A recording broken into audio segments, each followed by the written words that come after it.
밤 11시 자동차 부품 공장에 화재 경보음이 울려 퍼졌습니다. 연기가 작업장을 가득 채우는 순간 누군가의 비명이 들렸죠. 200kg이 넘는 철제 선반이 한 남자를 깔아뭉갠 겁니다. 사람들은 모두 밖으로 도망쳤어요. 하지만 한 여자만 그 자리에 남았습니다. 마르고 작아 보이던 그 여자가 철제 선반 앞에 섰어요. 그녀의 손이 차가운 쇠를 움켜쥐었습니다. 그리고 선반이 들어 올려졌어요. 모두가 입을 다물지 못했죠. 대체 저 여자는 누구일까요? 이 놀라운 반전의 전체 이야기가 궁금하시다면 잠시만 구독 버튼을 눌러주세요. 평범해 보이는 사람들의 숨겨진 이야기를 매일 전해드립니다. 자, 그럼 1년 전으로 돌아가 보겠습니다. 한국에 온 지 한 달째 되는 날이었습니다. 나탈리아는 서울 외곽의 작은 자동차 부품 공장 앞에 서 있었어요. 우크라이나에서 도망치듯 떠나온 그녀에게 한국어는 너무나 낯설었죠. 공장 문을 열고 들어서는 순간 박 과장의 차가운 시선이 그녀를 훑었습니다. 여기 외국인이 왜 이렇게 많아? 박 과장이 툴툴거리며 중얼거렸어요. 나탈리아는 고개를 숙인 채 작업복을 받았습니다. 헐렁한 옷 속으로 그녀의 마른 몸이 드러났죠. 48kg밖에 안 되는 몸무게, 뼈만 앙상하게 남은 팔. 첫 작업 배치가 나왔습니다. 다른 한국인 직원들은 깨끗한 조립 라인에 배치됐어요. 하지만 나탈리아에게는 화학약품 작업장이 주어졌습니다. 코를 찌르는 독한 냄새가 작업장을 가득 채우고 있었죠. 이거. 마스크. 나탈리아가 서툰 한국어로 말했습니다. 마스크? 그냥 참아. 외국인 주제에 요구가 많네. 박 과장의 퉁명스러운 대답이었어요. 나탈리아는 더 이상 말하지 못했습니다. 점심시간이 되었습니다. 식당에 들어선 나탈리아는 트레이를 들고 어디에 앉아야 할지 몰라 서성였어요. 한국인 직원들은 서로 모여 앉아 웃으며 이야기를 나눴습니다. 이수진이 지나가며 힐끈 나탈리아를 봤지만 그냥 지나쳐버렸죠. 결국 나탈리아는 구석자리에 혼자 앉았습니다. 오후 작업 시간이었어요. 무거운 부품 상자를 옮기라는 지시를 받았습니다. 나탈리아가 상자를 들어 올리려 했지만 손이 떨렸어요. 한 번, 두 번 시도했지만 결국 주저앉고 말았습니다. 어지러움이 몰려왔죠. 괜찮아요? 아무도 묻지 않았습니다. 오히려 박 과장이 혀를 차며 말했어요. 쯧, 저렇게 약한데 왜 왔대? 일도 제대로 못하면서. 주변에서 킥킥거리는 웃음소리가 들렸습니다. 나탈리아는 이를 악물고 일어나 다시 상자를 들었어요. 온몸에 힘을 줬지만 상자는 꿈쩍도 하지 않았습니다. 야간 근무가 끝나고 새벽 5시 나탈리아는 비틀거리며 공장 문을 나섰습니다. 화장실 거울에 비친 자신의 모습을 보고 멈춰 섰어요. 움푹 들어간 눈, 창백한 얼굴, 생기라곤 전혀 없는 모습. 내가 언제부터 이렇게 약했지? 작게 중얼거렸습니다. 주머니에서 낡은 사진 한 장을 꺼냈어요. 군복을 입은 남자가 환하게 웃고 있는 사진이었습니다. 남편의 얼굴을 보자 눈물이 주르륵 흘러내렸죠. 편의점에 들렀습니다. 컵라면 하나를 집어들고 계산대로 갔어요. 1,900원입니다. 나탈리아가 지갑을 뒤적이는 동안 점원이 짜증 섞인 한숨을 쉬었습니다. 뒤에 줄 선 손님들도 불편한 표정이었어요. 나탈리아는 서둘러 돈을 내고 고개를 숙인 채 나왔습니다. 좁은 고시원 방으로 돌아왔습니다. 침대에 누워 천장을 바라봤어요. 형광등 불빛이 깜빡거렸습니다. 컵라면을 먹으면서 또다시 남편 사진을 꺼내봤죠. 미안해. 당신. 나 너무 약해졌어. 그렇게 나탈리아의 첫 달이 지나갔습니다. 2달째가 되었습니다. 월급날이었어요.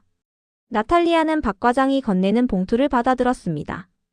봉투를 열어보니 돈이 약속했던 것보다 적었어요. 100만 원을 받기로 했는데 70만 원밖에 없었습니다. 용기를 내서 박 과장에게 다가갔습니다.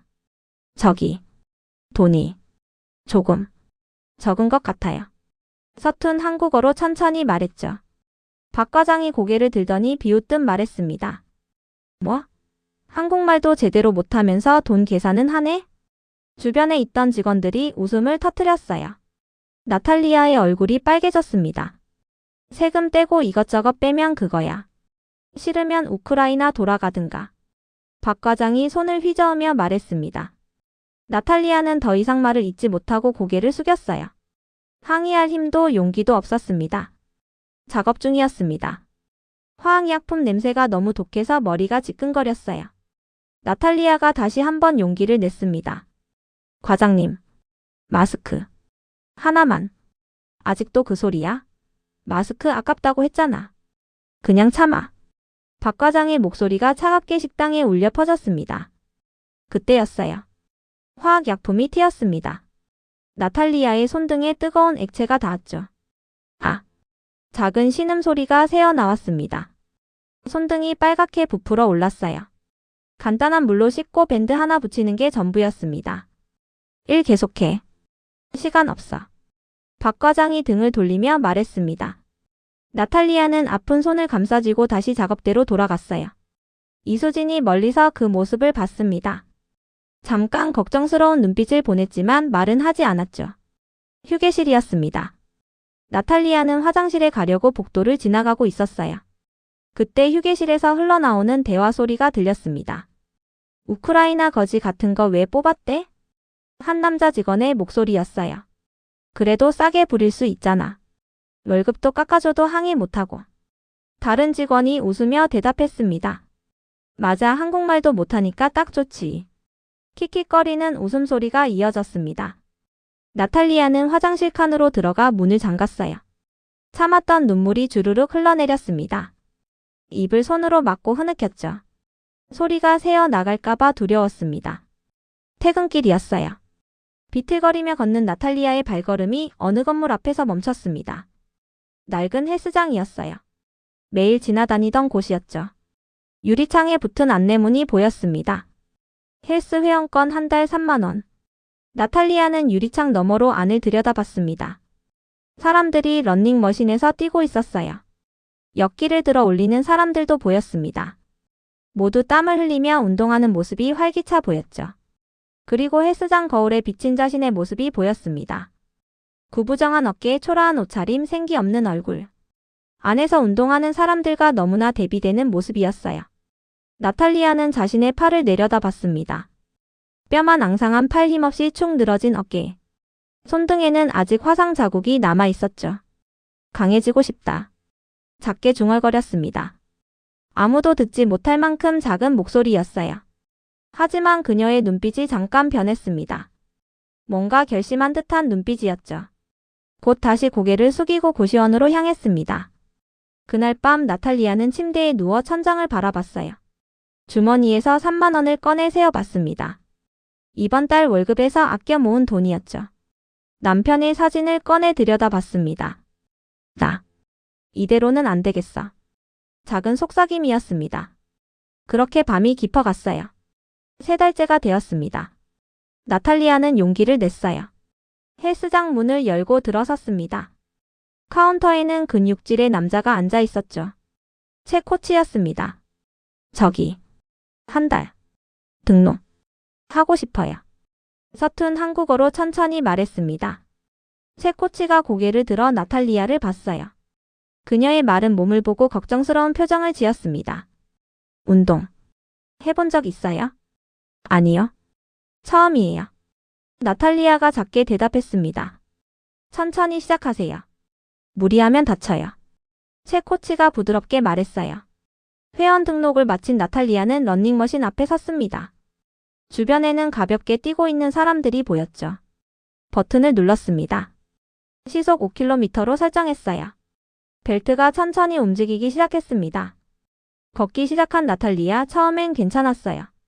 하지만 5분이 지나자 숨이 차기 시작했습니다. 10분이 되니 숨을 헐떡이게 됐죠. 후. 거울 속에 비친 자신의 모습이 보였습니다. 얼굴이 새빨개져 있었어요. 옆에서는 사람들이 가볍게 달리고 있었습니다. 부끄러움이 밀려왔죠. 결국 10분도 채우지 못하고 멈춰야 했습니다. 덤벨 코너로 갔습니다. 가장 가벼운 3kg 덤벨을 집어들었어요. 들어 올리려 했지만 팔이 떨렸습니다. 5번 들어 올리는 것도 힘들었죠. 거울 속 자신을 봤습니다. 너무나 초라한 모습이었어요. 하지만 나탈리아는 포기하지 않았습니다. 다음 날도 헬스장에 갔습니다. 그 다음 날도 갔어요. 출근 전 새벽 6시 항상 1시간씩 운동했습니다. 첫 주가 지났습니다. 러닝머신에서 15분 걷기가 고작이었어요. 하지만 포기하지 않았습니다. 둘째 주가 되었습니다. 20분까지 걸을 수 있게 됐어요. 숨은 여전히 찼지만 조금씩 나아지고 있었습니다. 셋째 주였습니다. 처음으로 조깅을 시도해봤어요. 시속 7km로 설정했습니다. 5분을 뛰고 나니 다리가 후들거렸지만 기분이 좋았죠. 제 코치가 말없이 지켜보고 있었습니다. 매일 새벽같이 나타나서 땀 흘리는 나탈리아를 봤어요. 어느 날 다가와서 말했습니다. 잘하고 있어요. 단 한마디였지만 나탈리아에게는 큰 힘이 됐습니다. 한국에 와서 처음 들어보는 격려의 말이었으니까요. 공장에서는 여전히 차별이 계속됐습니다. 박 과장이 무시하는 태도도 변함없었어요. 하지만 나탈리아는 조금씩 참을 수 있게 됐습니다. 헬스장에서 흘린 땀이 그녀에게 작은 자신감을 주기 시작했죠. 어느 날이었습니다. 월급날이 또 왔어요. 박 과장이 봉투를 건넸습니다. 열어보니 또 돈이 적었죠. 이번에도 30만 원이 모자랐습니다. 나탈리아는 아무 말도 하지 않았습니다. 하지만 예전처럼 고개를 푹 숙이지는 않았어요. 박 과장을 똑바로 쳐다봤습니다. 그 눈빛이 예전과 달랐죠. 뭐 할 말 있어? 박 과장이 비웃듯 물었습니다. 아니요. 나탈리아가 차분하게 대답하고 돌아섰습니다. 멀리서 이수진이 그 모습을 지켜봤어요. 뭔가 달라진 것 같은데. 이수진이 작게 중얼거렸습니다.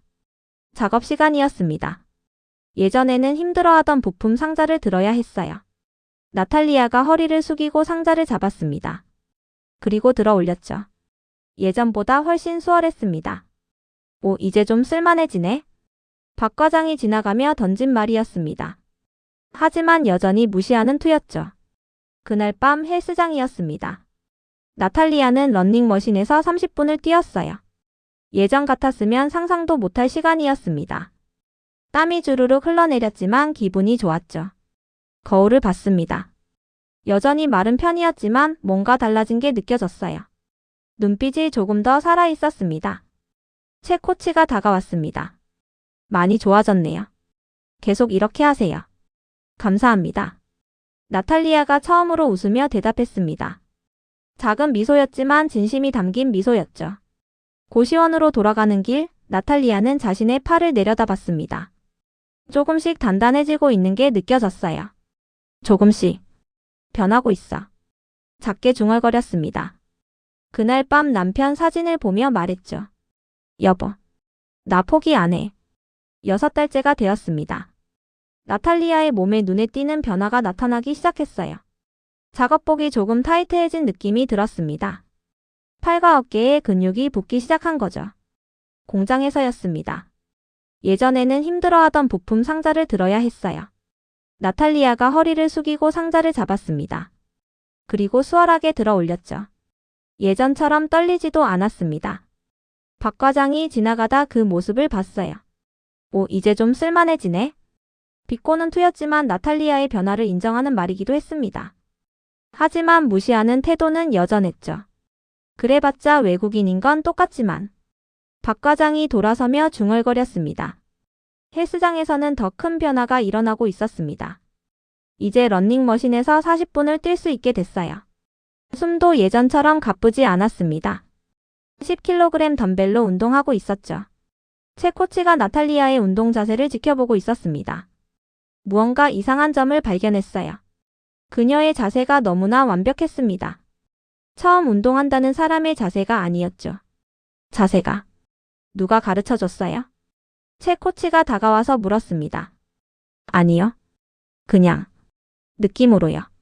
나탈리아가 당황한 듯 대답. 느낌으로 저렇게 완벽한 자세가 나올 리가. 체 코치가 작게 중얼거렸습니다. 나탈리아의 눈을 들여다봤어요. 그 눈빛에는 뭔가 특별한 게 있었습니다. 단순히 운동하는 사람의 눈빛이 아니었죠. 이 사람. 보통이 아니야. 체 코치는 직감했습니다. 하지만 묻지 않았어요. 그냥 조용히 지켜보기로 했죠. 어느 날 공장에서 기계가 고장났습니다. 조립 라인이 멈춰버렸어요. 모두가 당황했습니다. 기술자를 부르려면 시간이 오래 걸렸죠. 나탈리아가 조용히 다가갔습니다. 기계를 살펴보더니 공구함을 열었어요. 몇 가지 공구를 꺼내 들었습니다. 그리고 빠르게 기계를 분해하기 시작했죠. 얘가 기계도 만질 줄 알아? 한 직원이 놀란 듯 말했습니다. 10분도 안 돼서 기계가 다시 작동하기 시작했어요. 나탈리아가 일어나 손을 털었습니다. 대단한데? 우리도 못하는 건데. 이수진이 감탄하며 말했습니다. 다른 직원들도 놀란 표정이었어요. 운 좋게 고쳤겠지. 박 과장이 인정하기 싫다는 듯 말했습니다. 하지만 얼굴에는 당황한 기색이 역력했죠. 점심시간이었습니다. 나탈리아가 트레이를 들고 자리를 찾고 있었어요. 이수진이 손을 들어 흔들었습니다. 여기. 처음 있는 일이었어요. 나탈리아가 놀란 표정으로 다가갔습니다. 앉아요. 같이 먹어요. 이수진이 웃으며 말했습니다. 고마워요. 아까 기계 고쳐줘서. 나탈리아가 조심스럽게 앉았어요. 처음으로 한국인 동료와 함께 밥을 먹게 된 순간이었습니다. 어디서 배웠어요? 기계 수리. 이수진이 궁금한 듯 물었습니다. 우크라이나에서. 조금. 배웠어요. 나탈리아가 애매하게 대답했죠. 더 이상 자세히 말하고 싶지 않았습니다. 대단해요. 나탈리아 씨 보면 뭔가 특별한 것 같아요. 이수진의 말에 나탈리아가 작게 미소 지었어요. 하지만 대답은 하지 않았습니다. 그날 밤 헬스장이었습니다. 나탈리아는 20kg 덤벨을 들어 올리고 있었어요. 땀이 주르륵 흘러내렸습니다. 거울 속 자신의 모습을 봤죠. 확실히 달라졌습니다. 팔에 선명한 근육 라인이 보였어요. 어깨도 넓어지고 단단해졌습니다. 체중도 55kg까지 늘었죠. 하지만 군살이 아니라 근육이었습니다. 최 코치가 멀리서 지켜보고 있었어요. 나탈리아가 덤벨을 내려놓는 동작을 봤습니다. 그 동작이 너무나 정확하고 절제돼 있었죠. 저 사람. 분명 훈련받은 사람이야. 최 코치가 확신했습니다. 하지만 여전히 묻지 않았어요. 나탈리아는 샤워를 하고 나왔습니다. 거울 앞에 섰어요. 젖은 머리를 넘기며 자신의 눈을 들여다봤습니다. 그 눈빛에 무언가가 돌아오고 있었죠. 조금씩. 내가 돌아오고 있어. 작게 중얼거렸습니다. 고시원으로 돌아가는 길, 나탈리아의 걸음걸이가 예전과 달랐어요. 더 이상 고개를 푹 숙이고 걷지 않았습니다. 어깨를 펴고 걸었죠. 남편 사진을 꺼내봤습니다. 여보, 나 이제 강해지고 있어. 조금만 더 기다려줘. 그날 밤 나탈리아는 처음으로 악몽을 꾸지 않고 푹 잤습니다. 1년째가 되었습니다. 밤 11시 야간 근무가 한창이었어요. 나탈리아는 작업대에서 부품을 조립하고 있었습니다. 그때였어요. 파지지. 전기 합선 소리가 들렸습니다. 곧이어 불꽃이 튀었죠. 순식간에 화염이 번지기 시작했어요. 불이야. 누군가의 비명 소리가 공장을 가득 채웠습니다. 연기가 빠르게 퍼져나갔어요. 사람들이 우왕좌왕하며 출구로 달려갔습니다. 빨리 나가. 대피해. 공장이 순식간에 아수라장이 됐어요. 모두가 밖으로 뛰어나갔습니다. 그때 갱음과 함께 무언가가 무너지는 소리가 들렸죠. 으악. 살려줘. 박 과장의 비명이었습니다. 200kg이 넘는 철제 선반이 그를 덮쳤어요. 다리가 선반 아래 깔려 꿈쩍도 할 수 없었습니다. 누가 좀 도와줘요. 박 과장이 절규했습니다. 하지만 불길이 점점 커지고 있었어요. 연기가 짙어져 앞이 보이지 않을 정도였습니다. 밖으로 나온 직원들이 뒤돌아봤어요. 하지만 아무도 다시 들어가려 하지 않았습니다. 불길이 너무 무서웠죠.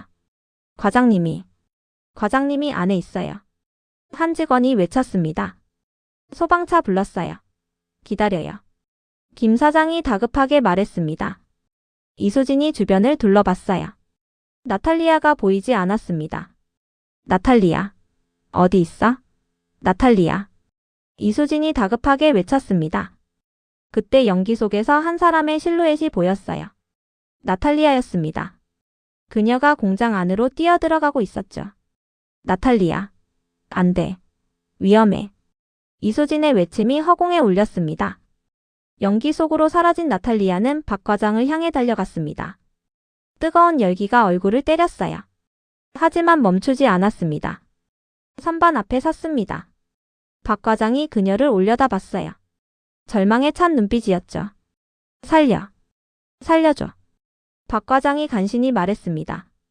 나탈리아는 깊은 호흡을 한 번 했습니다. 그리고 양손으로 철제 선반의 프레임을 움켜잡았어요. 온몸에 힘을 줬습니다. 으악.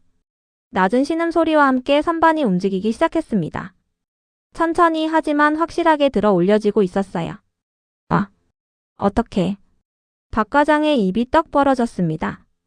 200kg이 넘는 철제 선반이 공중으로 올라가고 있었죠. 나탈리아는 한 손으로 선반을 지탱했습니다. 다른 손으로 박 과장이 작업복을 움켜잡았어요. 그리고 끌어냈습니다. 일어나세요. 빨리. 나탈리아가 외쳤습니다. 한국어가 갑자기 유창해졌어요.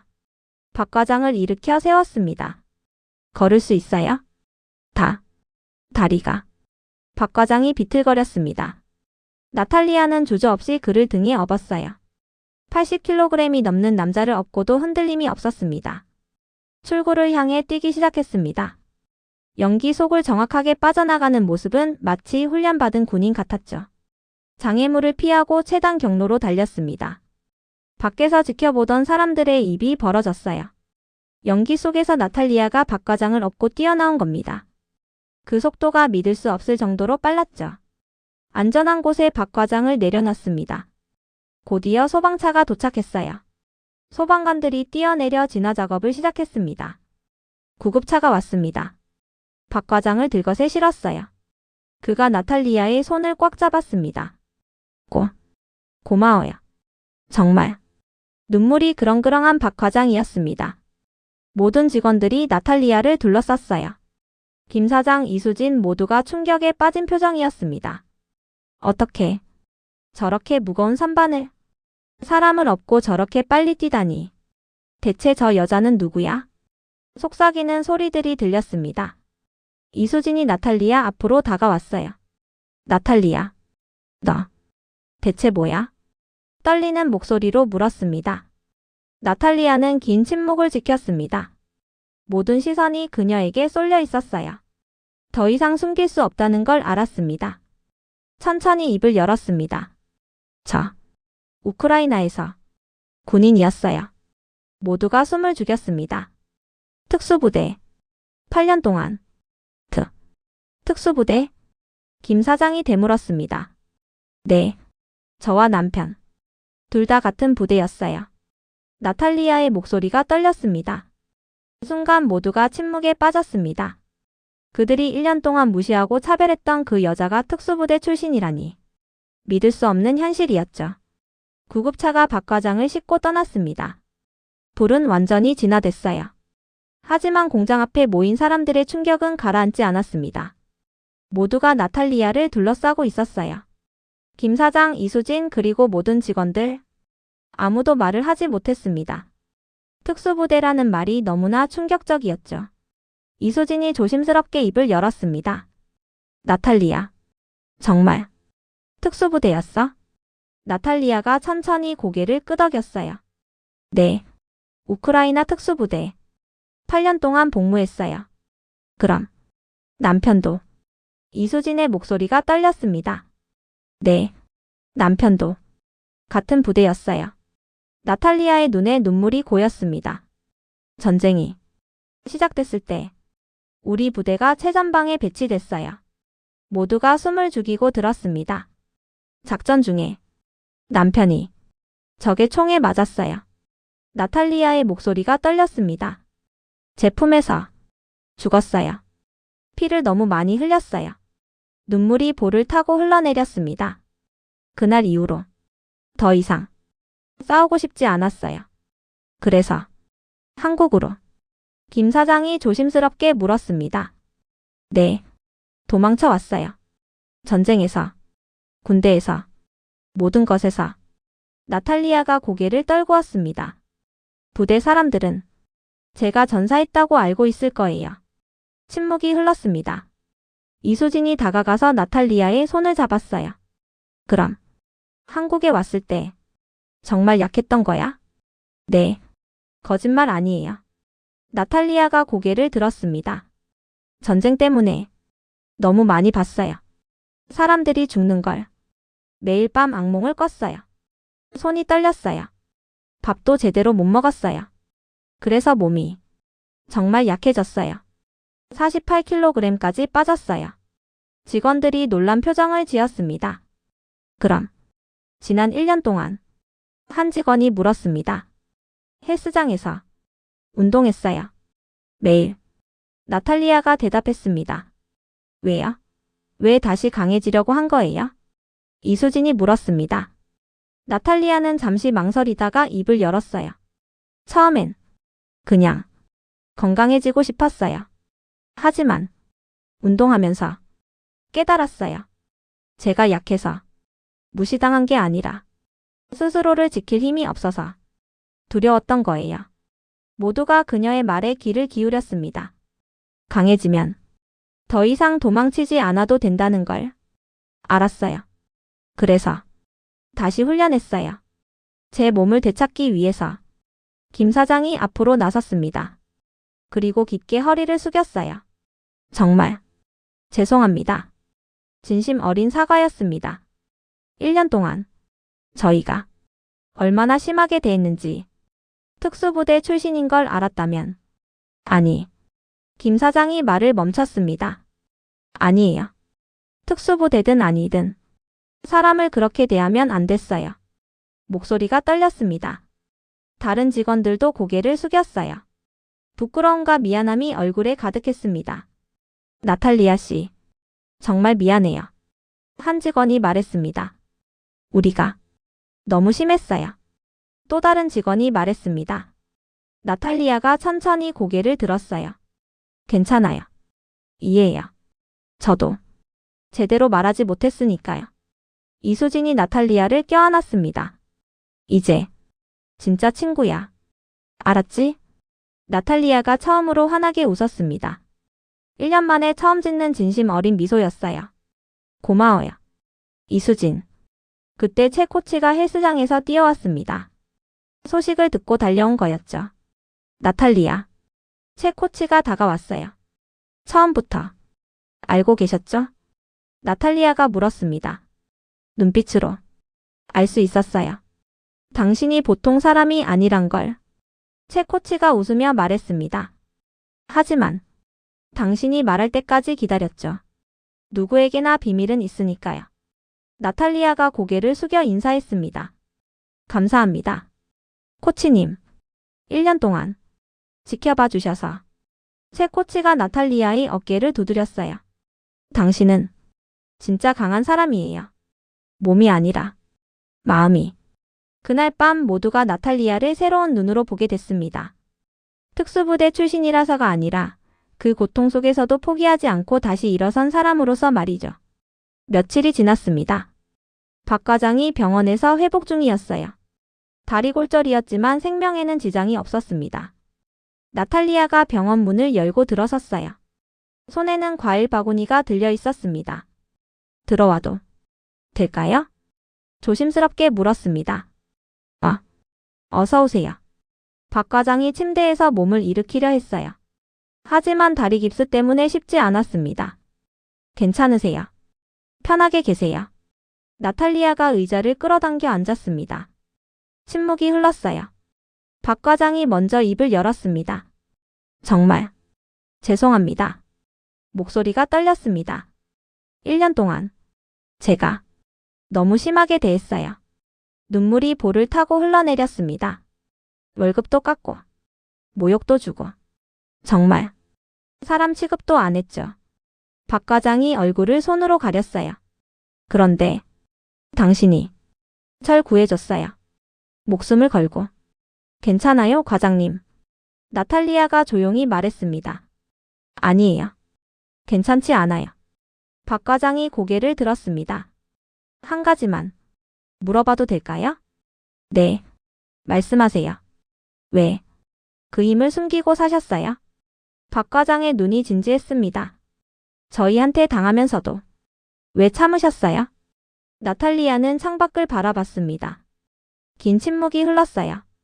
처음엔 정말 약했어요. 숨긴 게 아니었어요. 천천히 입을 열었습니다. 하지만 몇 달 후부터는 힘이 돌아왔어요. 그런데도 계속 숨겼죠. 박 과장이 조용히 들었습니다. 왜냐하면 나탈리아의 눈에 눈물이 맺혔습니다. 남편이 마지막으로 한 말이 기억나요. 전쟁터에서 제 품에 안겨 죽어가면서 목소리가 떨렸습니다. 당신은 너무 강해서 좋았어. 하지만 동시에 걱정됐어. 전쟁이 당신을 괴물로 만들까봐 두려웠어. 눈물이 주르륵 흘러내렸습니다. 이제는 약해져도 괜찮아. 평범하게 살아. 도망쳐. 그게 남편의 마지막 말이었어요. 박 과장도 눈시울이 붉어졌습니다. 그래서 한국에서 약하게 살려고 했어요. 남편과의 마지막 약속을 지키려고. 특수부대였던 나, 사람을 죽였던 나, 모두 묻어버리려고. 나탈리아가 손으로 눈물을 닦았습니다. 하지만 거울을 보면서 깨달았어요. 약해지는 게, 평범해지는 게, 그게 진짜 남편이 원한 게 아니었다는 걸. 박 과장이 조용히 물었습니다. 그럼 남편이 진짜 원한 건 뭐였을까요? 행복이요. 나탈리아가 웃으며 대답했습니다. 남편은 제가 행복하게 사는 걸 원했어요. 하지만 전 약해지는 게 행복인 줄 알았어요. 도망치는 게 평범한 삶인 줄 알았죠. 그런데 아니었어요. 제가 약해질수록 더 불행했어요. 더 두려웠어요. 무시당하고, 차별받고, 스스로를 지킬 힘도 없고. 그건 행복이 아니었어요. 그냥 도망이었죠. 나탈리아가 자신의 팔을 내려다봤습니다. 그래서 다시 강해지기로 했어요. 도망치지 않기 위해서. 당당하게 살기 위해서. 남편이 진짜 원했던 것. 제가 행복한 모습. 그게 강한 나였어요. 스스로를 지킬 수 있는 나. 박 과장이 말없이 눈물을 흘렸습니다. 나탈리아 씨. 네, 과장님. 정말 강한 사람이네요. 몸이 아니라 마음이. 박 과장이 손을 내밀었습니다. 나탈리아가 그 손을 잡았어요. 용서해 주세요. 제가 당신의 그 강함을 알아보지 못했던 것을 이미 용서했어요. 나탈리아가 환하게 웃었습니다. 과장님도 이제 아시잖아요. 사람을 겉모습으로 판단하면 안 된다는 걸. 박 과장이 고개를 끄덕였습니다. 평생 잊지 않겠습니다. 당신이 가르쳐준 것을. 두 사람은 오랫동안 손을 맞잡고 있었어요. 창밖으로 따뜻한 햇살이 비쳐들었습니다. 나탈리아는 병원을 나서며 하늘을 올려다봤어요. 여보, 이제 알았어. 당신이 진짜 원했던 게 뭔지. 나 이제 행복해질 거야. 강한 내 모습으로. 작게 웃으며 중얼거렸습니다. 그녀의 어깨가 훨씬 가벼워 보였어요. 일주일 후 나탈리아가 공장으로 복귀하는 날이었습니다. 입구에 들어서는 순간 깜짝 놀랐어요. 모든 직원들이 도열해서 기다리고 있었습니다. 짝짝짝짝. 박수 소리가 공장을 가득 채웠습니다. 김 사장이 앞으로 나왔어요. 나탈리아 씨, 정말 감사합니다. 그리고 죄송합니다. 김 사장이 허리를 90도로 숙였습니다. 다른 직원들도 모두 고개를 숙였어요. 앞으로는 절대로 이런 일이 없도록 하겠습니다. 김 사장의 목소리가 떨렸습니다. 그리고 이건. 김 사장이 봉투를 건넸습니다. 1년 동안 부당하게 깎았던 월급 전부 계산해서 돌려드립니다. 나탈리아가 봉투를 받았어요. 열어보니 300만 원이 넘는 돈이 들어 있었습니다. 감사합니다. 사장님. 나탈리아가 깊게 인사했습니다. 그리고 작업 배치도 바꿨습니다. 김 사장이 새 작업복을 건넸어요. 깨끗한 조립 라인 작업복이었습니다. 이제부터는 조립 라인에서 일하시면 됩니다. 화학약품 작업은 안전장비가 완벽하게 갖춰질 때까지 중단했어요. 그리고 월급도 정당하게 다른 직원들과 똑같이 드리겠습니다. 나탈리아의 눈에 눈물이 맺혔습니다. 고맙습니다. 정말로. 이수진이 달려와서 나탈리아를 껴안았어요. 나탈리아. 드디어 왔네. 기다렸어. 다른 직원들도 환하게 웃으며 다가왔습니다. 같이 일하게 돼서 영광이에요. 많이 가르쳐 주세요. 모두가 진심으로 환영하는 분위기였어요. 점심시간이 되었습니다. 식당에 들어선 나탈리아를 보고 모두가 손을 흔들었어요. 나탈리아. 여기. 이쪽으로. 좌석이 부족할 정도로 많은 사람들이 함께 앉으려 했습니다. 1년 전 혼자 구석에 앉아 밥 먹던 모습과는 완전히 달랐죠. 나탈리아 씨, 우크라이나 음식 맛있어요? 특수부대는 어떤 훈련 받아요? 언젠가 얘기해 줄 수 있어요? 모두가 진심 어린 관심을 보였습니다. 일주일 후 박 과장이 목발을 짚고 복귀했어요. 나탈리아를 보자 얼른 다가왔습니다. 나탈리아 씨. 어색하게 인사했습니다. 과장님, 다리는 괜찮으세요? 나탈리아가 먼저 물었어요. 덕분에 많이 나았습니다. 생명의 은인. 박 과장이 깊게 고개를 숙였습니다. 정말. 다시 한번. 감사하고. 죄송합니다. 괜찮아요, 과장님. 이미 다 지난 일이에요. 나탈리아가 웃으며 대답했습니다. 앞으로 잘 부탁드립니다. 박 과장이 손을 내밀었어요. 나탈리아가 그 손을 맞잡았습니다. 저야말로요, 과장님. 그날 저녁 퇴근 후 헬스장에 들렀습니다. 최 코치가 반갑게 맞아줬어요. 오늘 첫 출근 어땠어요? 좋았어요. 정말. 나탈리아가 환하게 웃었습니다. 이제 숨기지 않아도 되니까. 편해요. 그래요. 그게 진짜 강함이죠. 최 코치가 말했습니다. 힘을 숨기는 게 아니라 당당하게 보여주는 것. 네. 이제 알았어요. 나탈리아가 거울 앞에 섰습니다. 1년 전 마른 몸과는 완전히 달랐어요. 탄탄한 근육, 당당한 자세, 살아있는 눈빛. 많이 달라졌죠? 최 코치가 옆에 섰습니다. 네. 겉모습도. 하지만 마음이 더 많이 달라졌어요. 계속 다닐 거죠? 당연하죠. 이제 운동은 제 삶의 일부예요. 나탈리아가 웃으며 대답했습니다. 밤이 되었습니다. 고시원 방으로 돌아온 나탈리아는 남편 사진을 꺼내 들었어요. 여보, 나 이제 괜찮아. 사진에 입 맞췄습니다. 도망치지 않아. 숨지 않아. 당당하게 살 거야. 당신이 원했던 것처럼. 행복하게. 창밖을 바라봤습니다. 서울의 야경이 반짝이고 있었어요. 강함은 남을 이기기 위한 게 아니었어. 작게 중얼거렸습니다. 나를 지키고 떳떳하게 살기 위한 거였어. 다음날 아침 나탈리아는 어깨를 펴고 공장으로 향했습니다. 더 이상 고개를 숙이지 않았어요. 햇살을 받으며 당당하게 걷는 그녀의 뒷모습이 빛나 보였습니다. 1년 전 약하고 외로웠던 그 여자는 이제 없었습니다. 대신 자신을 되찾고 진짜 강함이 무엇인지 깨달은 여자가 있었죠. 그녀는 이제 알았습니다. 강해지는 것은 세상과 싸우기 위해서가 아니라 세상 속에서 당당하게 자신으로 살아가기 위한 것임을, 그리고 그것이 바로 남편이 진정으로 바랐던 모습이었다는 것을